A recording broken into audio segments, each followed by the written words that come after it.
So from experience, one of the most important things I think is in when you're sort of starting out on trying to refine a business development strategy or starting from scratch, if you haven't got one, is to identify key stakeholders in the business. So I've learned this from lots of projects that I've run. If you haven't got someone in the business who can support you and you can kind of sell the vision to, then progress will be difficult. The quid pro quo is to give that person or that group of people some say in the strategic direction of the project. So I found it to be most successful where you kind of identify key stakeholders or a key stakeholder who kind of gets it and can help to sell what you're trying to do to management. And ideally, that person would be a budget holder. So you kind of obviously finance will be necessary, and they can help you formulate a business case and push that through management. So if you haven't got that person, you can tinker with your BI strategy, but really, meaningful change is difficult. So it's important to get that person or group of people. So we in the past we've you can call it what you want, but we have formed report design authorities that kind of assess what goes on in the business today and what are the aspirations of the business going forward, and they can be key in kind of helping you to drive progress. So I'll put leading from the back there, which means really give them a say in what goes on and give them, make it widely known that they're kind of driving the initiative. And when success comes, they'll take responsibility for the success, because as technicians, I suppose, and a lot of us are technicians who are building these BI strategies and executing them, it's our responsibility to kind of ensure that the business gets good value out of it. And wherever that happens, then, it's a positive thing. So really, we should be supporting the business in order to achieve more from their reporting information. So many times I've worked on projects where the business, because they don't know what they want and they don't know how to get there, they are kind of resistant to change. But having key stakeholders or peers in their group will enable us to sort of get some traction there. If you haven't got that, then you're stuck. So it's a key element. So recognize the need and don't develop for the sake of it. So this is really about finding out where you can add the value in the business and latching onto that and kind of focusing laser-like on delivering to that requirement. Early on, I suppose I was involved in lots of projects where people would, want to see visualizations and build dashboards and do lots of interesting things just to kind of demonstrate the technology. And although all that stuff was good, it was kind of they had a feeling that what they were trying to do was good, but they didn't really know what value they were trying to add. So it's important to recognize the value you're trying to add and deliver to that, because otherwise you'll just end up with pretty looking dashboards that no one really uses and don't find valuable. So just settle on what success looks like really, and try and stay focused on that, because the more you get distracted, the more the project gets distracted or the strategy gets distracted, the less valuable it will be to the business. So focus on specific tools. So lots of projects I've been involved with, we kind of adopted a waterfall style approach where you'd go around and gather requirements and do reporting catalogs, which are important, but heavy focus on those, which was kind of distracting, to be honest with you, and didn't really add that much value. Listing out the 7,000 reports that you send out to the business today is it's kind of a useful exercise, but I found other strategies to help deliver value more quickly that have been more effective. So as I said, we used to kind of be told to focus on waterfall style reporting projects, which means you go around, you capture requirements, you don't think about tool set until you get down the road. Those projects that I've been involved with that work in that way are the least effective. There've been lots of them have not delivered. They've certainly not delivered what they set out to. And what I found to be most effective is to settle on a tool. So settle on the tool set that you're going to work with, and then you can understand where requirements will be delivered. And it gives the teams involved more certainty about how they're going to do stuff and where they're going to do it, because everything becomes a bit, if you don't do that, everything's a bit vague. And I've spent months on projects where the project team have decided to gather requirements and not identify a method of delivery or a tool for delivery, and then at the end it all becomes a rush, and you start to see people make decisions around tools, and they sort of settle on tools just for the sake of it because they're worried about not delivering a tool. So focus on tools that have got a good chance of giving you most of your reporting requirements. You may have stuff around the edges, but you might have a requirement for a statutory reporting solution. Don't let don't let that distract you from your 95% of what you need to deliver. Get that in the bag, and then start to look at the stuff you need around the edges.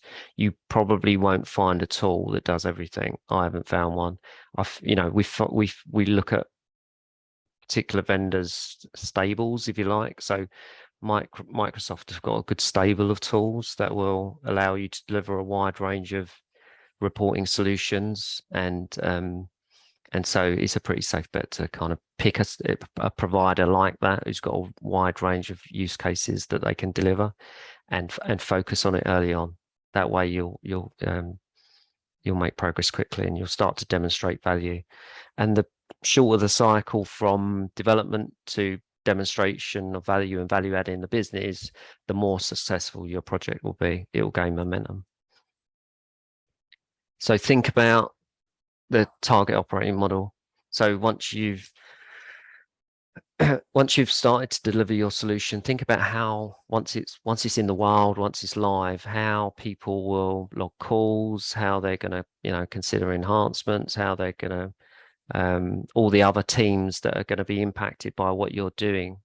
Because there's a tendency in firms that I've worked at and worked with, especially some large firms where you've got siloed functions. There's a tendency for finance to go and do their own thing, for marketing to go and do their own thing. HR, they'll go and get another solution. And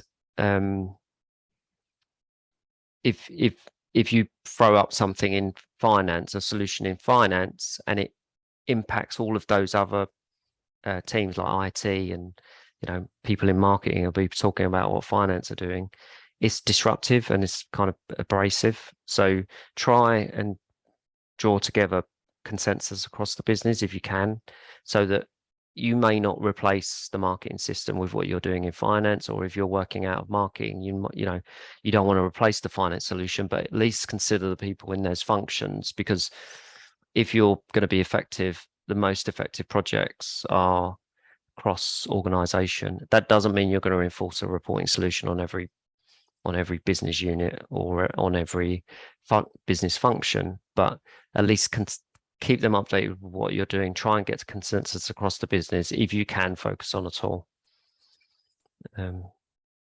So that they're kind of the key elements to building a good BI strategy. And if you can get these things right, there's lots of others, it's not an exhaustive list, but this is some of the stuff that I've encountered over time. And if I was going into a firm and putting together a BI strategy, then these would be some of the things that I would consider. So some of this is kind of repeating what I've just spoke about, but yeah, settle on tools early on. Separate the data requirements of visualization and user experience requirements. So there are tools in the market that will kind of encompass everything. So you've got database tools. There are some providers who provide database tools that are proprietary. So they'll make you give them your data, and then you give them your data, and it's not about ownership. It's just kind of, it's conformed within their approach, which initially may be a good way to go because you get results quite quickly, but ongoing you're tied to their approach. So getting out is and changing approach is difficult.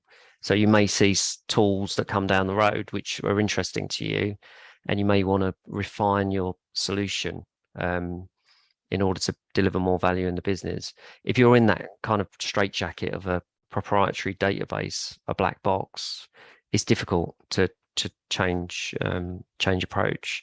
So what I found to be most successful as far as the visualization and data layer is to kind of separate them and to say, okay, what's an efficient, effective way to organize our data? And you may come to a conclusion on that. It might be SQL Server, obviously, 99% of you are going to use that. There are SQL Server databases that reporting suppliers provide, or reporting software suppliers provide, that will constrain you. So just consider that carefully before you go down that road, because if you things change in business intelligence really quickly, and if you change approach even a few years down the line, you're going to find it difficult to switch out. So go for a generic approach, switch out your consider your data requirements and your visualization requirements separately, because there may be an area of technology that is really brilliant at user experience and report writing, dashboard production, but then they may not be the best data organization. So just consider those things separately, and it'll be easier. I think it'll be easier for you, and it'll be a more flexible approach going forward. So lots of projects. You may need more than one tool. That's a given. But as I said, with statutory reporting and VAT in Europe and some other requirements somewhere else, there may be tools that are a better place to achieve those than a tool you could build internally, and that's okay. But try and achieve alignment across the piece. So the reason why alignment's important is because you want to focus your expertise internally, and you want to focus your investment, because if you can focus that, then it remains undiluted and it's most potent. It will deliver the most value in the business. If you start to have different teams who do different things, Tableau, ClickView, SSRS, you've got all those different skill sets. There'll be crossover, but you've got all those different skill sets to manage, different training, different licenses. It's just difficult. It dilutes the investment. So when you look at the investment of firms making as a whole, it may be massive. By the time you get down into those silos, it's actually not that powerful because it's been diluted.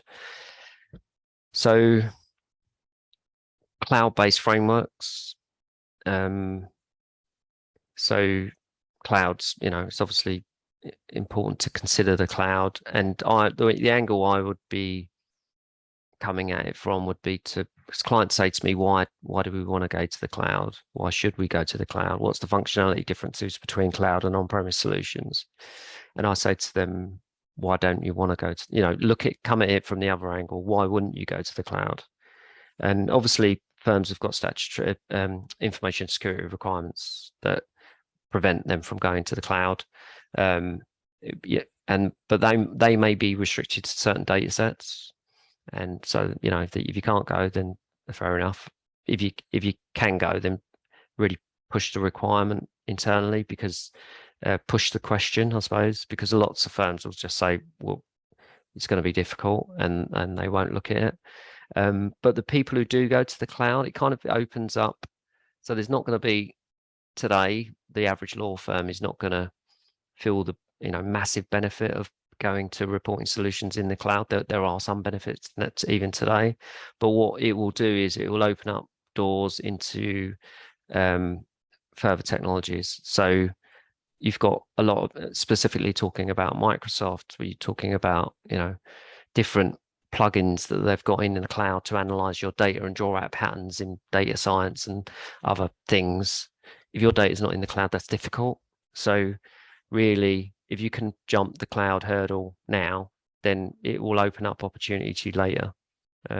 So if your data is in the cloud, you can start to throw these technologies or throw your data at these technologies and get answers to questions that you otherwise wouldn't be able to do on premise. Also, from it's a generic term, actionable insights. So people have been writing reports for forever, talks about actionable insights, and really technically it's not actually been that well delivered up until now.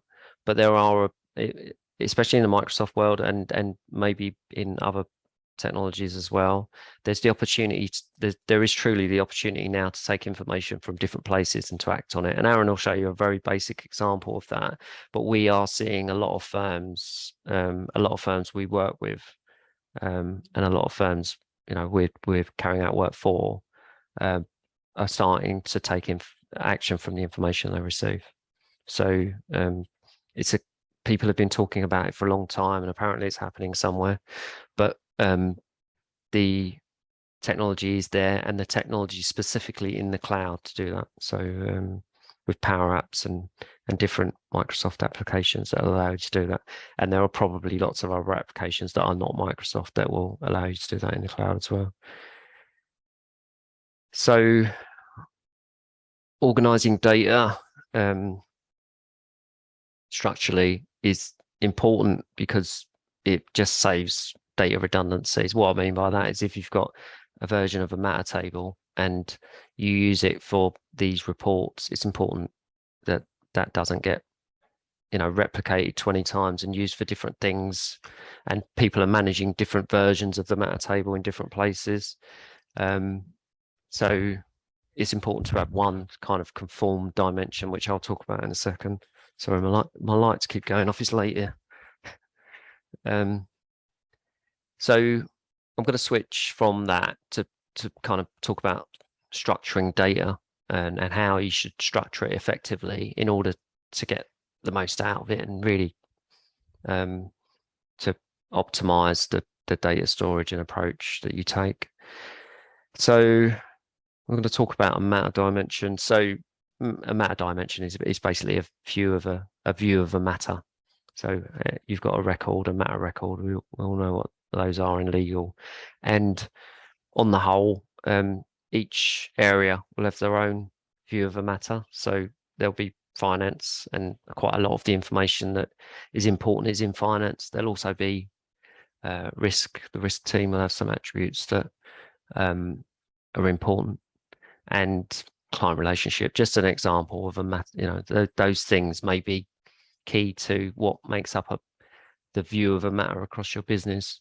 So historically, what's happened is, and this is probably changing now, but historically what's happened is that people ship information to their finance system, usually their PMS, from different applications and store information there, and then they use their finance system as the kind of version of a matter that's important to the business.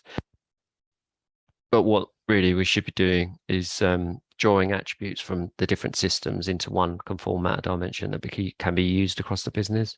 Because if you look in those business functions in isolation, you'll have different attributes. So in finance, you'll have a set of things that are important on a matter, who the billing timekeeper is, who the supervising timekeeper is, plus a lot of other stuff. In risk, you'll have attributes that are important from a matter point of view, when it cleared AML. Historically, that stuff's been shipped into the finance system, but it shouldn't really be the case that you do that or need to do that, because you should have an umbrella above those systems that are absorbing information from all of those systems and creating what we would call conformed dimensions. So these are really a record that holds true across the business. So that what that means is that when you're using information in financial measurements or in risk measurements or in CRM measurements, you can use those conformed dimensions to draw together information that forms a picture of a matter as a whole across those functions, and everyone's looking at the same stuff.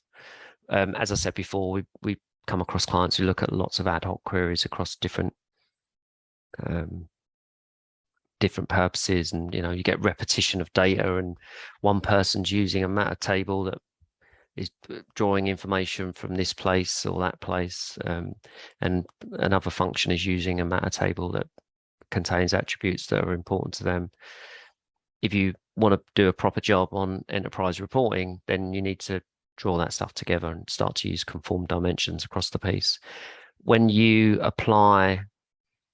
start to build your model out, you may need to kind of consider the structure of the data and work out which attributes make sense in which places. But if you can use a view of an entity, a view of a matter, a view of a timekeeper, and they're consistent across the business, then that will help you, and it will help the business. It'll add value in the business, and that's what it's all about, really. So Aaron will go a little bit more into the technical detail here, and I'm going to come back at the end to talk about sort of the target operating model just at the end quickly, and then we'll go to questions. But hopefully that's been slightly useful, and I'll hand over. Aaron, are you ready to take the screen? Yeah, absolutely. All right, thanks a lot. Screen. Thank you.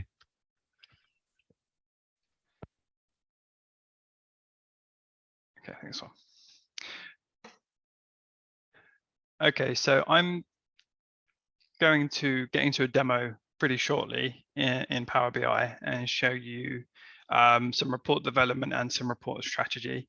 But before we get to that point, I'd like to take a minute just to talk about what we've seen typically at law firms, and some of maybe the pitfalls they have there. And this is the wrong slide.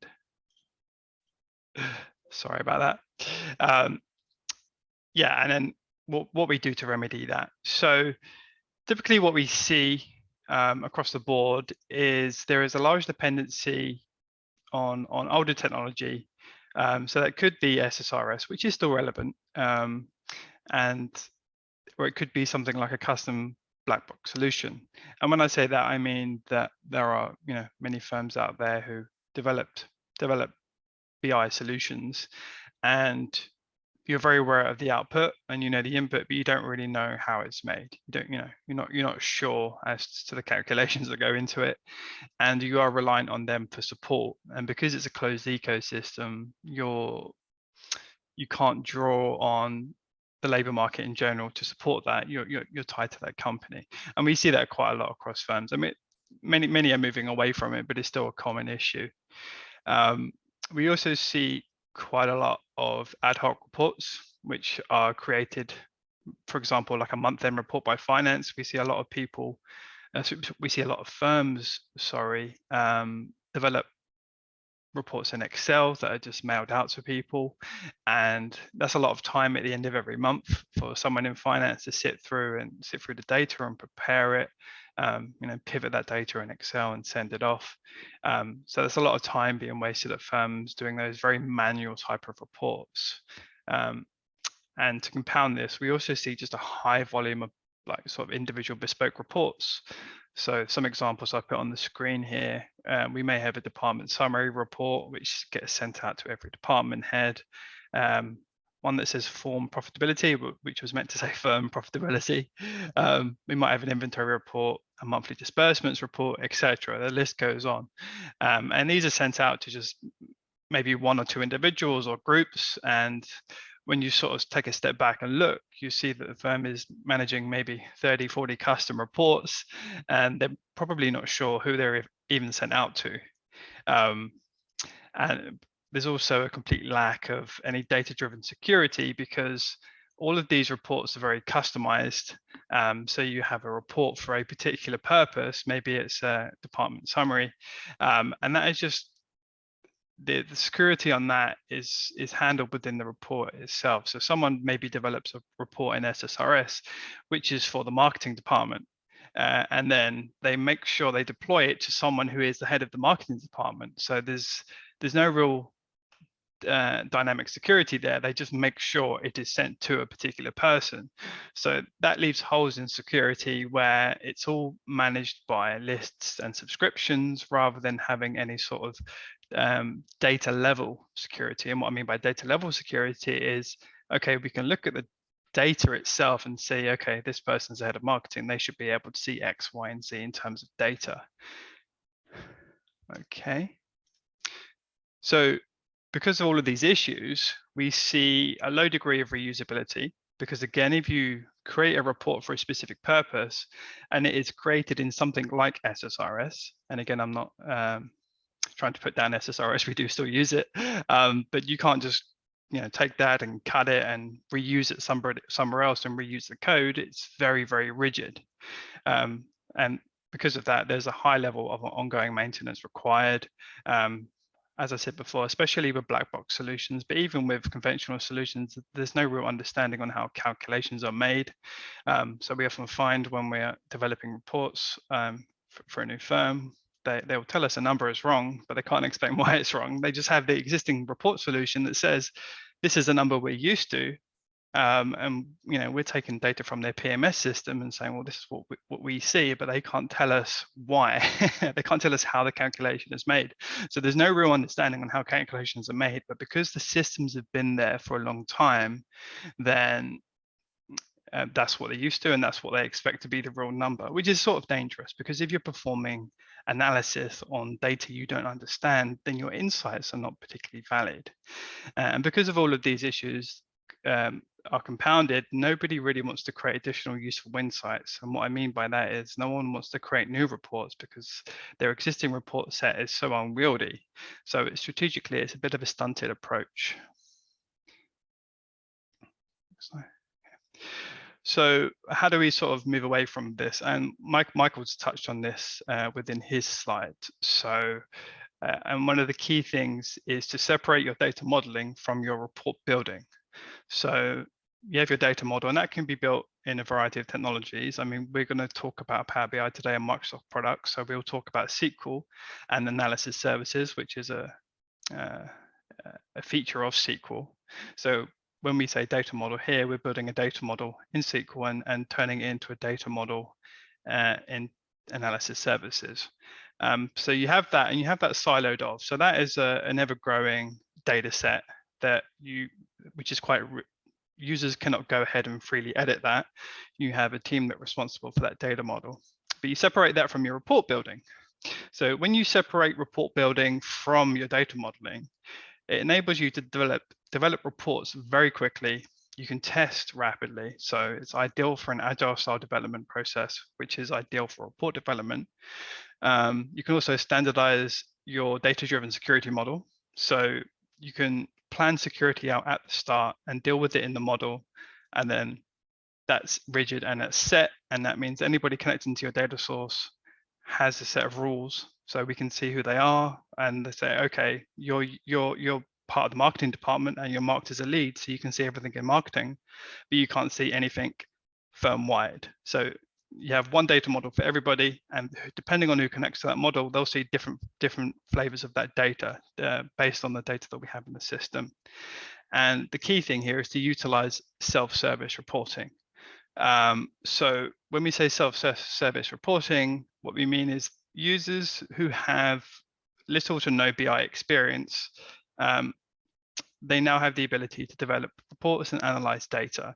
And that you may choose to utilize that at various different levels, right? So when we deploy reports at firms, we give them some light training, and it's often or not, they will have someone who is competent enough to be able to get started very quickly and start to maintain the reports that we've developed for them. So it reduces the dependency for an outside consultancy or firm to manage your report development, because the self-service style of reporting is a lot easier to get started, and then someone can come up quite quickly. And because of that, we have less dependency on IT and BI teams. So we have a data model. The security is in place, so we know whoever is connecting to it cannot see anything they shouldn't, and then they can just play around with reporting. And as they play around with reporting, it'll bring the information closer to the sort of users who will shape the requirements, right?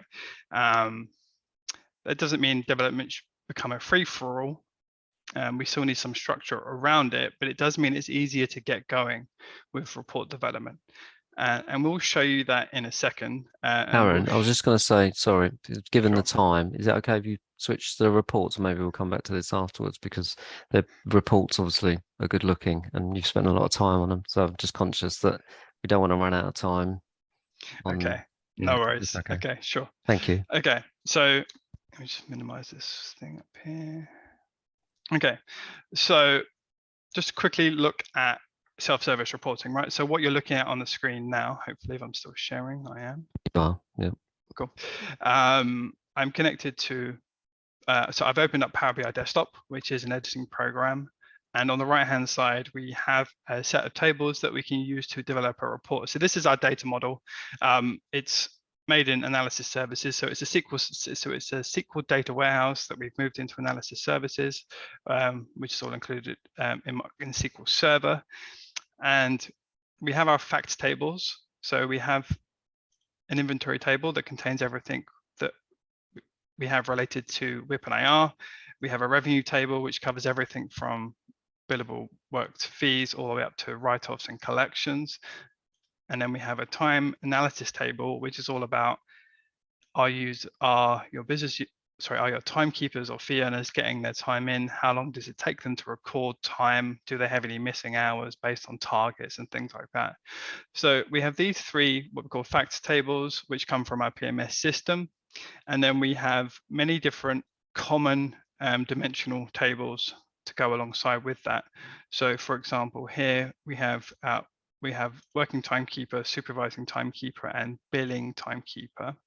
So if we wanted to start a report off, we could say, okay, I'm just going to take timekeeper and drag it in, very easy. So I'll drag the timekeeper name into the blank space, and I get a list of timekeepers at my firm. So this is our demo data set. Some of these might look a bit silly. And then I can say, okay, I can go to my time table. I can take missing hours and drag it in and drop. And now I'm going to get the amount of missing hours based on the firm's work calendar, perhaps, for every working timekeeper at our firm. So some timekeepers have never entered time. Some of them have, some of them it's a bit late. At the same time, I could also take information from the inventory table, and I could say, okay, for these working timekeepers, how much WIP do we have? So, yeah, someone here has 4,000 missing hours, but still has WIP, so they are doing some work. And then I can also take information from our revenue table and say, okay, how much has been billed? So, I mean, this is a pretty useless report because this doesn't really show us anything interesting, but it does show you how easy it is to get started using self-service reporting. So for a more useful report might look like, just very quickly before I show you some actually nice looking reports, we have a matter attributes table, which has client and matter in it. So we can have client and matter there, drag those over. Again, very quickly to drag those into a report. And then I probably want to see a sort of life cycle. So if I come to the revenue table, I can add fees worked billable, billed fees, fees billed, and fees receipted.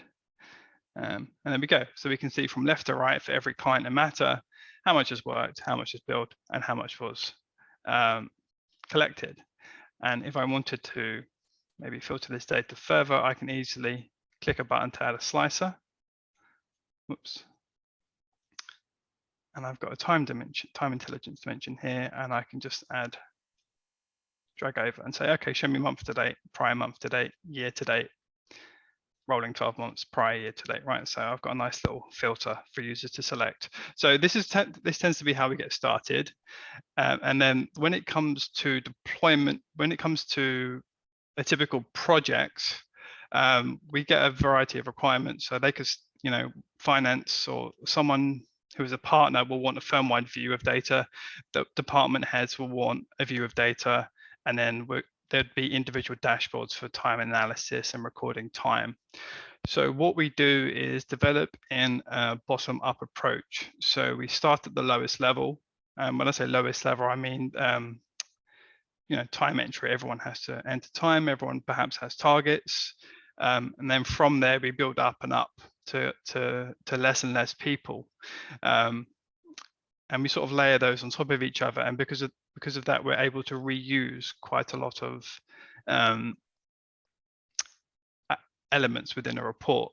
So looking at this report here, this is something we threw together. So this is a time analysis dashboard. So I'm logged in as somebody called Marcy Brady, and it's telling us, okay, how are we doing against our target? So it's giving us an actual and an annualized figure, and our target is 1,900 hours.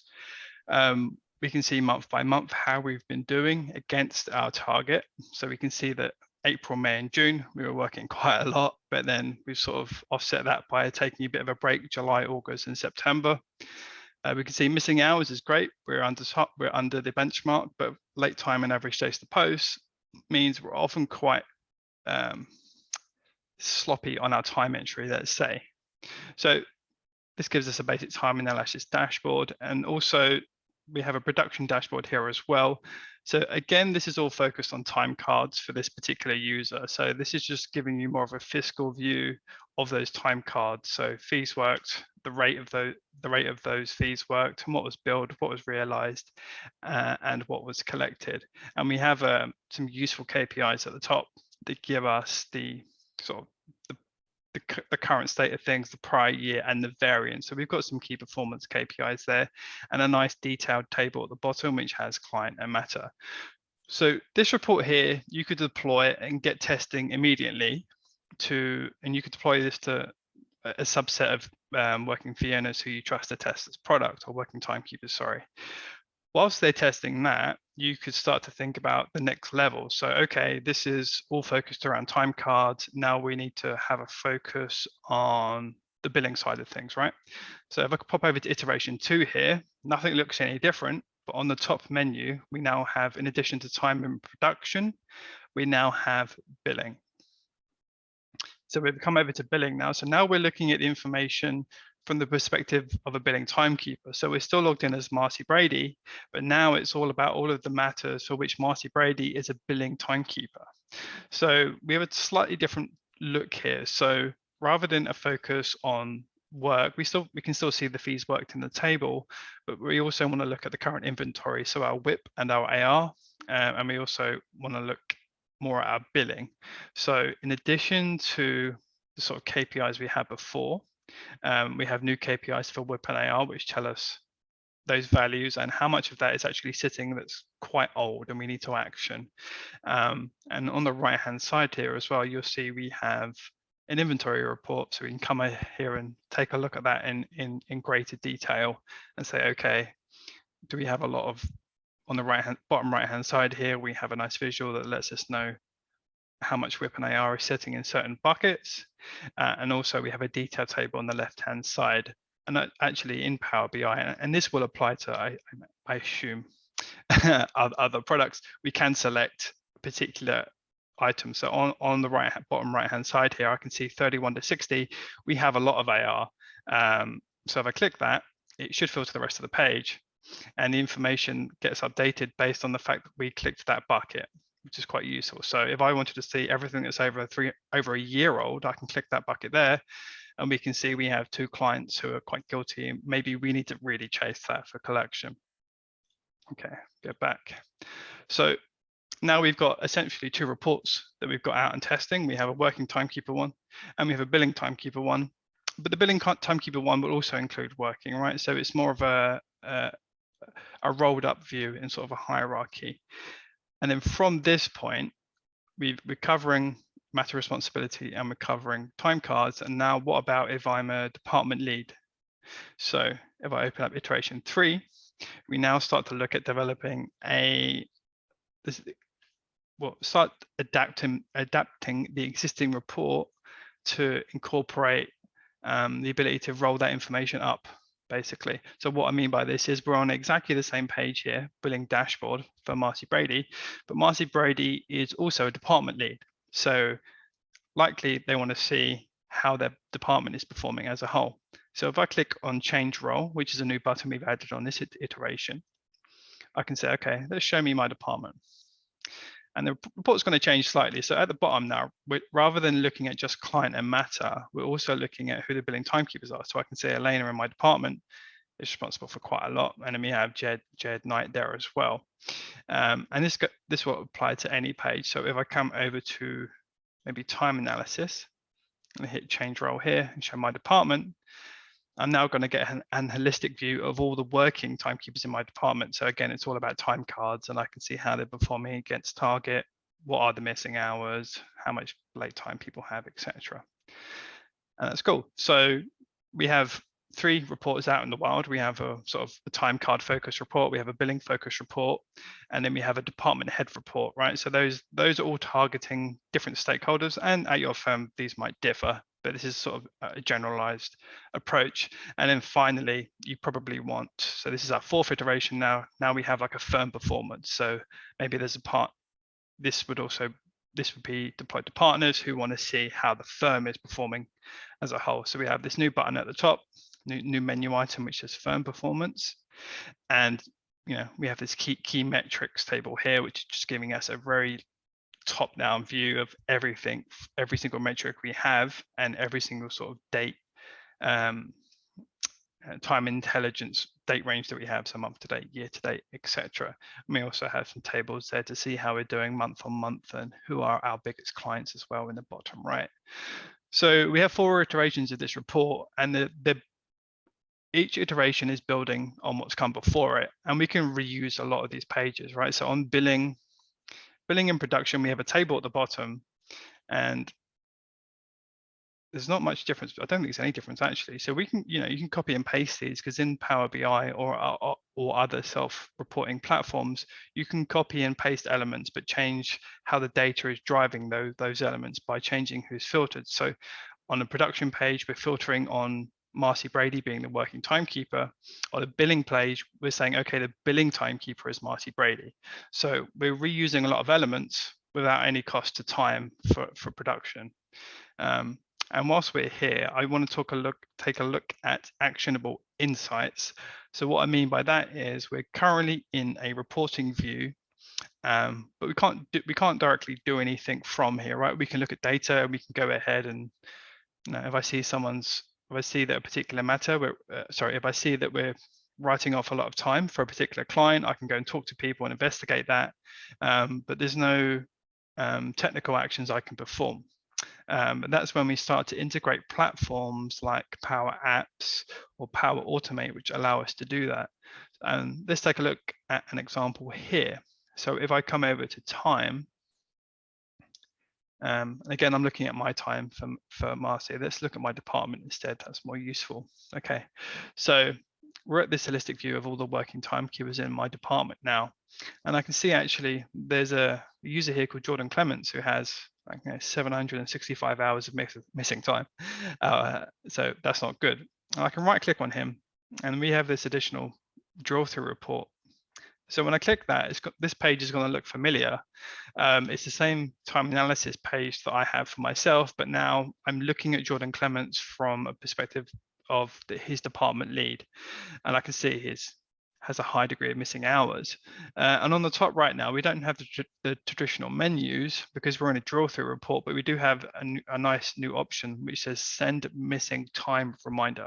Okay, so if I click that, it's going to say triggering.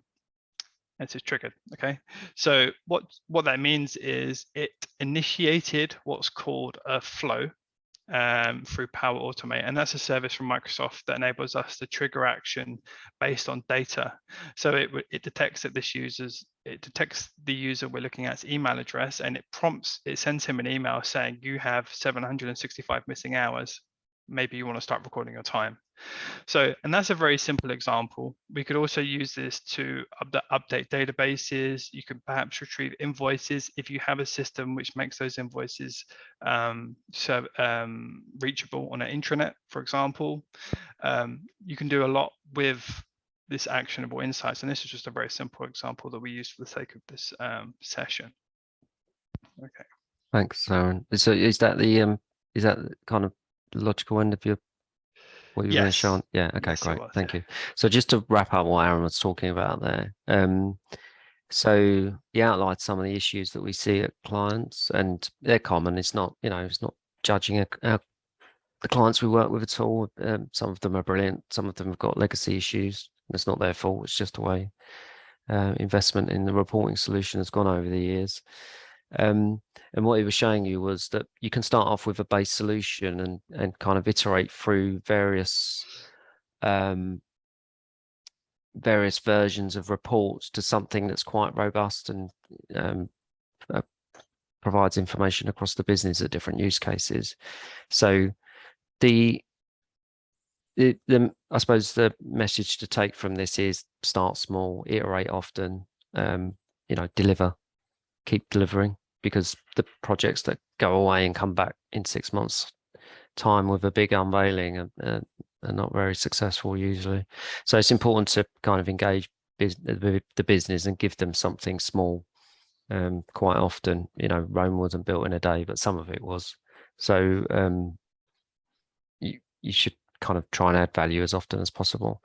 And what he was looking at the end there was kind of triggering the action that you can in different applications in the Microsoft stack. You can do it in other applications as well that will allow you to take action from the information you receive, which is what it's all about, really. So this is not an advert. So this is not us saying, this is a solution we've got. This is not a solution we've got. We develop custom reporting solutions, and we work with Thomson Reuters primarily to develop on their behalf. This is just Aaron showing how you could start to create dashboards in your current solution, or you could, adopt approaches that would enable you to do that. So let's go through, just to provide the context on that. It's just Aaron kind of putting together pretty reports that are effective and similar to stuff we've done in the past. So the aim of this session is to kind of give you a bit of background on how you could proceed with your reporting initiatives, essentially. So I just want to talk about, can I take the screen, Aaron? Just we've got a couple of minutes. I'll just whiz through this quickly. So just ongoing development. If I can just there it is. So ongoing development, as I said, think about the target operating model. Quite often we get involved in projects that have got a PMS work going on, and the reporting resources are pulled away from reporting and put into other areas. And this is kind of a false economy, because as we gear up to leave the project, those reporting resources become available and they've not picked anything up. So it's important, I think, to bite the bullet and kind of dedicate the resources at the right time, and when we're kind of in the house and we're doing all the work so that people can see how to do stuff. As I said before, consider the impact on the wider other teams, mainly IT help desk, but also wider business departments, because if you're ruffle feathers in those departments, you're going to find it difficult to roll out your initiatives firm-wide across different functions. And consider tools to manage issues, backlogs, development. Smartsheet DevOps and GitHub are good for this. But think about these things before you start out. Really, is the advice. Let me just answer. We're at time, so people will be dropping off now. But I've got a couple of questions which I'll just go through for the people who can stay. So when you draw that data together from a free migration, would you map your historic data with a planned set of dimensions of fields with the goal of reporting for the wider business? So my answer to that is consider the attributes where they sit in the business, not necessarily moving everything to the PMS, and develop a framework that allows you to tap into those different systems. So most of the information in a PMS is there for reporting purposes or for transacting purposes. So just think about the wider structures and choose a solution that allows you to pick up those elements from where they are.